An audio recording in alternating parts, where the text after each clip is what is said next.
Ilang lugar sa Ilocos Norte ang nawalan ng supply ng kuryente dahil sa nagdaang bagyo. Nakatutok doon live si Sandy Salvacio. Sandy? Chris, ngayong araw ay umaaliwalas na ang panahon dito sa Lawag City, Ilocos Norte. Unti-unti na ring bumababa ang antas ng tubig sa mga binabantayang ilog at creek ayon sa mga otoridad.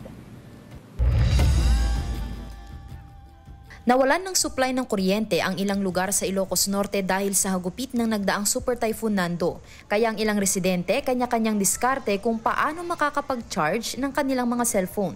Sa stage ng isang auditorium sa Barangay 60A, Lawag City, kumpulan ang ilang nagcha-charge. Kanya-kanya silang dala ng mga extension cord at binabantayan ang china-charge na cellphones at power banks. Doble ingat na lang daw sila lalo't may naipong tubig sa loob ng auditorium. Bali, naki-charge po kami dito kasi walang kuryente. Malaki pong may tutulong ng yung ganito. Sa parehong barangay, umapaw na rin ang Duraw Creek na umabot pa sa ilang kalsada. Ayon sa mga residente, ganito raw palagi ang eksena sa kanilang lugar kaya alalay daw sila sa pagtawid upang hindi matangay ng agos ng tubig. Ang mga nabaha po, yung mga malapit sa ilog lang po. Dito sa mga mataas na bahagi na po, wala pong baha. Maliban lang po sa may mga nasirang mga bahay po dahil sa lakas ng hangin po. Bagamat wala na sa PAR ang bagyong Nando, nag-iwan naman ito ng kaliwat ka ng pinsala sa mga ari-arian, palayan at iba pa. Naka-monitor naman sila and we're preparing yung mga goods na pwede nating ipamigay sa ating mga kababayan na naapektuhan nitong bagyo.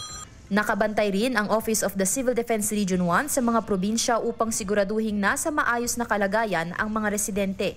Handa na ang mga regional response teams natin na tumulong sa kanilang mga requests at so ready po na mag-respond yung ating mga response cluster. Activated na rin ang response cluster pala natin ng pinangungunahan ng DSWD Field Office 1. Chris, isa sa mga inaayos ngayon ng Provincial Engineering Office ng Ilocos Norte ay ang na-wash out ng ilog na detour nitong tulay na ginagawa sa Solson at Talugtog na Lasin Provincial Road. Nakapagpadala na rin ng additional na mga heavy equipment sa lugar upang mas mapabilis ang operasyon. Sa ngayon ay hindi muna pwedeng madaanan ng anumang sasakyan ang naturang kalsada. Chris? Maraming salamat, Sandy Salvacio.